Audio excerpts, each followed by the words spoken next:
Hello friends, ನಮ್ಮ Kannada news ಚಾನೆಲ್ಗೆ ಸ್ವಾಗತ. ರಾಜ್ಯಾದ್ಯಂತ ಬಿಸಿಲಿನ ಝಳಕ್ಕೆ ಜನರು ತತ್ತರಿಸುವ ನಡುವೆಯೂ ಹಲವು ಜಿಲ್ಲೆಗಳಲ್ಲಿ ವರುಣ ಸಿಂಚನವಾಗಿದೆ. ರಾಜ್ಯದ ಹಾಸನ, ಕೊಡಗು ಸೇರಿದಂತೆ ಮಲೆನಾಡು ಜಿಲ್ಲೆಗಳಲ್ಲಿ ಇಂದು ಮಳೆಯಾಗುವ ಸಾಧ್ಯತೆ ಇದೆ ಎಂದು ಹವಾಮಾನ ಇಲಾಖೆ ಮುನ್ಸೂಚನೆ ನೀಡಿದೆ. ಚಿಕ್ಕಮಗಳೂರು ಹಾಗೂ ಬೆಳಗಾವಿಯ ಒಂದೆರಡು ಕಡೆಗಳಲ್ಲಿ ಮಳೆಯಾಗಿದೆ.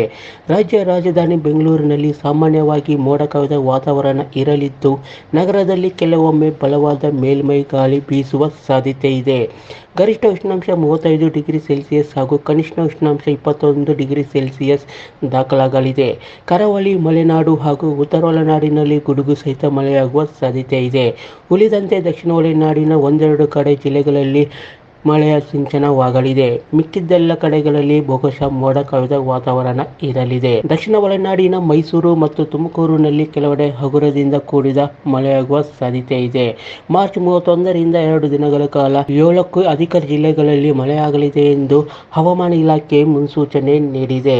ರಾಜ್ಯದಲ್ಲಿ ಮೈಸೂರು ಸೇರಿದಂತೆ ಶಿವಮೊಗ್ಗ, ಚಾಮರಾಜನಗರ, ಚಿಕ್ಕಬಳ್ಳಾಪುರ, ಕೊಡಗು, ಹಾಸನ, ಚಿಕ್ಕಮಗಳೂರು, ದಕ್ಷಿಣ ಕನ್ನಡ, ಉತ್ತರ ಕನ್ನಡ, ಉಡುಪಿ ಹಲವು ಜಿಲ್ಲೆಗಳಲ್ಲಿ ಮಾರ್ಚ್ 31ರಿಂದ 2 ದಿನಗಳ ಕಾಲ ಮಳೆಯಾಗಲಿದೆ ಎಂದು ಹವಾಮಾನ ಇಲಾಖೆ ಮುನ್ಸೂಚನೆ ನೀಡಿದೆ.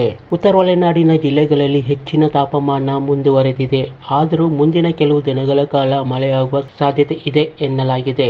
ಈ ವರ್ಷ ಮುಂಗಾರು ಮಳೆ ಉತ್ತಮ ಮಟ್ಟದಲ್ಲಿ ಸುರಿಯಲಿದೆ. ಎಲ್ನಿನೋ ಪ್ರಭಾವ ಕಡಿಮೆಯಾಗಿದೆ. ಆದ್ದರಿಂದ ಏಷ್ಯಾ ಖಂಡದ ಭಾರತ ದೇಶದ ದಕ್ಷಿಣ ಭಾರತದ ಕಡೆಗೆ ಮುಂಗಾರು ಮಳೆಯು ಉತ್ತಮ ರೀತಿಯಲ್ಲಿ ಸುರಿಯಲಿದೆ ಎಂದು ಹವಾಮಾನ ಇಲಾಖೆ ಮಾಹಿತಿ ನೀಡಿದೆ.